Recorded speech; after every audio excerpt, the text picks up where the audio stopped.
വോട്ടെണ്ണൽ ദിനം അടുക്കുംതോറും കണ്ണൂർ ജില്ലയിൽ നെഞ്ചടിപ്പോടെ മുന്നണികൾ. ആകെയുള്ള 11 നിയമസഭാ മണ്ഡലങ്ങളിൽ കഴിഞ്ഞ തവണ ലഭിച്ചതുപോലെ 9 സീറ്റുകൾ ഇത്തവണയും ലഭിക്കുമെന്നാണ് LDF വിലയിരുത്തുന്നത്. 4 സീറ്റുകളിൽ പ്രതീക്ഷയർപ്പിച്ച് UDF-ഉം. തലശ്ശേരി, ധർമ്മടം, മട്ടന്നൂർ, പയ്യന്നൂർ, കൂത്തുപറമ്പ്, തളിപ്പറമ്പ് എന്നീ മണ്ഡലങ്ങൾ ഉറപ്പായും ലഭിക്കുമെന്നാണ് LDF-ന്റെ കണക്കുകൂട്ടൽ. പയ്യന്നൂരിൽ കോട്ട പൊളിയില്ലെങ്കിലും ഭൂരിപക്ഷത്തിൽ വലിയ കുറവുണ്ടാകുമെന്നാണ് രാഷ്ട്രീയ നിരീക്ഷകർ വിലയിരുത്തുന്നത്. പയ്യന്നൂരിൽ കഴിഞ്ഞ തവണ ലഭിച്ച 49,000 വോട്ടിന്റെ ഭൂരിപക്ഷം നിലനിർത്താൻ കഴിയില്ലെന്നാണ് LDF-ഉം വിലയിരുത്തുന്നത്. തളിപ്പറമ്പിൽ 10,000-ത്തിലധികം വോട്ടിന് ജയിക്കുമെന്നും LDF കണക്കുകൂട്ടുന്നു. പേരാവൂരിലാണ് ഇഞ്ചോടിഞ്ച് പോരാട്ടം നടക്കുന്നത്.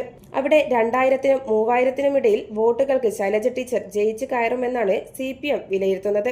കണ്ണൂർ മണ്ഡലത്തിൽ ഇഞ്ചോടിഞ്ച് പോരാട്ടമാണെങ്കിലും രാമചന്ദ്രൻ കടന്നപ്പള്ളിയുടെ വ്യക്തിപ്രഭാവം തന്നെയാകുമെന്ന് അവർ പ്രതീക്ഷിക്കുന്നു.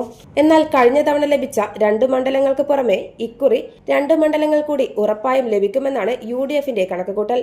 കഴിഞ്ഞ തവണ ലഭിച്ച ഇരിക്കൂർ, പേരാവൂർ മണ്ഡലങ്ങൾക്ക് പുറമെ കണ്ണൂരും അഴീക്കോടും ഇത്തവണ തീർച്ചയായും ലഭിക്കും. കൂത്തുപറമ്പും തളിപ്പറമ്പും കൂടി UDF-ന് പ്രതീക്ഷയുണ്ട്. വോട്ടെണ്ണൽ ദിനം അടുക്കുംതോറും ഓരോ മുന്നണികളും കണക്കുകൾ കൂട്ടിയും കിഴിച്ചും നെഞ്ചിടിപ്പോടെ കഴിയുകയാണ്. മറ്റ് വടക്കൻ ജില്ലകളെ അപേക്ഷിച്ച് കണ്ണൂരിൽ ന്യൂനപക്ഷ കേന്ദ്രീകരണം നടന്നിട്ടില്ല എന്നതാണ് LDF വിലയിരുത്തുന്നത്.